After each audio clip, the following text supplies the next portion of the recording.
चलो बच्चों, let's read this question. The question से स्टेटमेंट बेस्ड क्वेश्चन है जिसमें पूछा गया रीड करना है फॉलोइंग स्टेटमेंट को एंड फाइंड करना है करेक्ट वाला स्टेटमेंट, करेक्ट वाला ऑप्शन हमें। ये जो स्टेटमेंट करेक्ट है ना उसको हमें सेलेक्ट करना है। तो फर्स्ट यहाँ पे गिवन है कि जो सेल्स सिक्रीट करते हैं फाइबर्स ऑफ स्ट्रक्चरल प्रोटीन उन्हें कहा जाता है कोलाजन और elastin in all collective tissue without any exception. Second यहाँ पे गिवन है कि जो डेंस इरेगुलर कनेक्टिव टिश्यू है ये प्रेजेंट होते हैं इन दी स्किन। थर्ड यहाँ पे गिवन है कि जो एक्सेस होता है न्यूट्रिएंट्स जो कि इमीडिएटली यूज नहीं होता है वो स्टोर होता है टेंडन्स एंड लिगामेंट्स में। एंड फोर्थ यहाँ पे गिवन है कि इन पेरिटोमा जो सेप्टल नेफ्रीडिया होता है प्रेजेंट होता है बोथ साइड ऑफ सेगमेंट 30। तो यहाँ पे सबसे पहले बात करेंगे की कॉन्सेप्ट के बारे में। तो जो की कॉन्सेप्ट इस क्वेश्चन में यूज किया गया है that is connective tissue.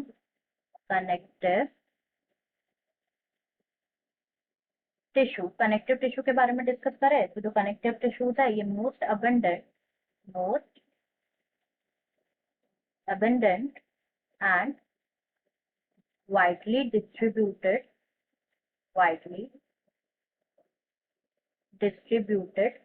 tissues है in the body of complex animals।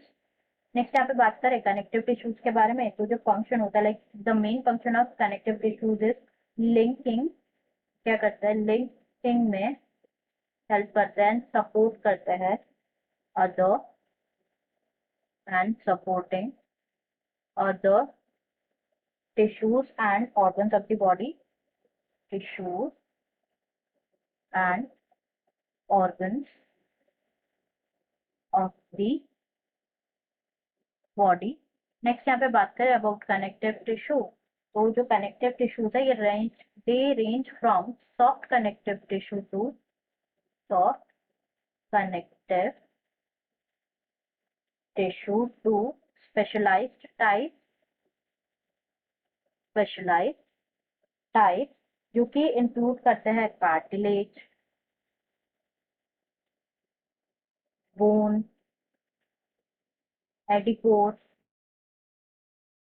And blood. यहाँ पे अब हम one by one statements discuss कर लेते हैं। तो फर्स्ट यहाँ पे गिवन है कि सेल्स जो कि सिक्रीट करते हैं फाइबर्स ऑफ स्ट्रक्चरल प्रोटीन उन्हें कहा जाता है कोलाजन और elastin in all connective tissues without any exception. तो in all connective tissues except what except blood जो सेल्स जो कि सिक्रीट करते हैं fibres of structural protein fibres of structural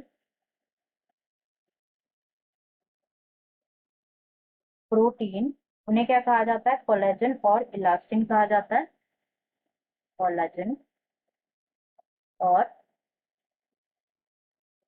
elastin कहा जाता है। जो फाइबर्स है ना ये क्या करते हैं बेसिकली प्रोवाइड करते हैं strength elasticity and flexibility provide करते हैं टू दी टिश्यूज। बट यहाँ पे स्टेटमेंट में तो बोला गया है कि सेल्स जो कि सिक्रीट करते हैं फाइबर्स ऑफ स्ट्रक्चरल प्रोटीन्स उन्हें कोलाजन और इलास्टिन कहा जाता है। ये तो करेक्ट है बट ये सभी कनेक्टिव टिश्यूज में नहीं प्रेजेंट होता है। तो एक्सेप्शन है दैट इज ब्लड में नहीं होता है। ठीक है तो ये स्टेटमेंट यहाँ पे क्या हो जाएगा फॉल्स स्टेटमेंट है। हमें ट्रू स्टेटमेंट फाइंड करना है इसलिए आंसर नहीं होगा। लेकिन यहाँ पे क्या मैंने कि जो डेंस इरेगुलर कनेक्टिव टिश्यूज है ये प्रेजेंट होते हैं स्किन में। तो बात करें डेंस कनेक्टिव टिश्यूज के बारे में। डेंस कनेक्टिव टिश्यूज के बारे में तो जो ओरिएंटेशन होता है ना फाइबर्स का ये शो करता है क्या रेगुलर और इरेगुलर पैटर्न शो करता है।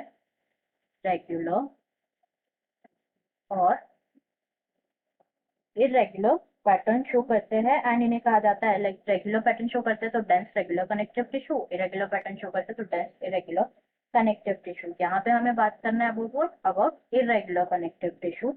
तो जो डेंस इरेगुलर कनेक्टिव टिश्यूज होता है ना इनमें क्या होता है फाइब्रोब्लास्ट और मेनी फाइबर्स जो होता है ये डिफरेंटली ओरिएंटेड होता है।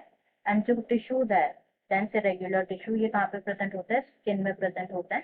And dense regular connective tissue की एग्जांपल भी देख लेते हैं दैट इज टेंडन्स और लिगामेंट। तो यहाँ पे गिवन है dense irregular connective tissue present होता है स्किन में। ये ट्रू स्टेटमेंट है हमें करेक्ट स्टेटमेंट ये फाइंड करना था तो ये हमारा आंसर हो सकता है। रिमेनिंग ऑप्शंस भी एक बार डिस्कस कर लेते हैं। थर्ड यहाँ पे गिवन है जो एक्सेस न्यूट्रिएंट्स होते हैं जो कि इमीडिएटली यूज नहीं होते वो स्टोर होता है टेंडन्स एंड लिगामेंट्स में। तो ये स्टेटमेंट यहाँ पे फॉल्स है। तो क्या होता है ना, बेसिकली जो एक्सेस न्यूट्रिएंट्स होता है ना, एक्सेस न्यूट्रिएंट्स होते हैं जो कि इमिडिएटली यूज नहीं होते, वो पहले क्या होते हैं, वो पहले कन्वर्ट होते हैं, फैट्स में कन्वर्ट होते हैं, एंड देन ये किस में स्टोर होते हैं, ये स्टोर होता है एडिपोज टिश्यूज में।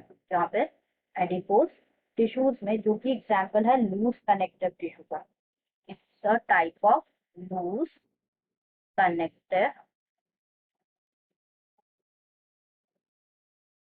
टिश्यू। तो यहाँ पे ये स्टेटमेंट क्या हो जाएगा, फॉल्स हो जाएगा कि एक्सेस न्यूट्रिएंट टेंडेंस और लिगामेंट्स में स्टोर नहीं होता है। लास्ट यहाँ पे गिवन है इन पेरिटेमा, मतलब अर्थवर्म में जो सेप्टल नेफ्रीडिया होता है प्रेजेंट होता है on both side of the segment 13। तो इस स्टेटमेंट यहाँ पे फॉल्स है, पेरिटेमा is earthworm.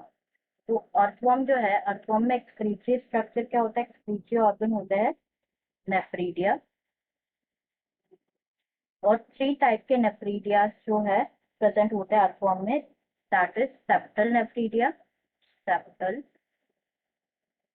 Nephridia, integumentary nephridia, integumentary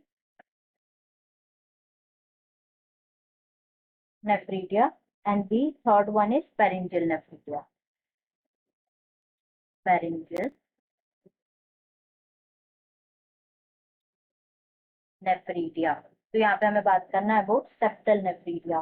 तो जो सेप्टल नेफ्रीडिया है ना, ये प्रेजेंट होता है on the both side of the intersegmental septa of segment 15 to last segment तक, सेगमेंट 15 टू लास्ट सेगमेंट तक प्रेजेंट होता है, जो कि ओपन होता है इनटू इंटेस्टाइन। ठीक है, तो यहाँ पे गिवन है किसका कि on the both side of segment 13, तो ये स्टेटमेंट भी यहाँ पे क्या हो जाएगा, फॉल्स हो जाएगा। आंसर हमें करेक्ट वन फाइंड करना था, that will be option second, answer will be option second. I hope you understood it well, best of luck.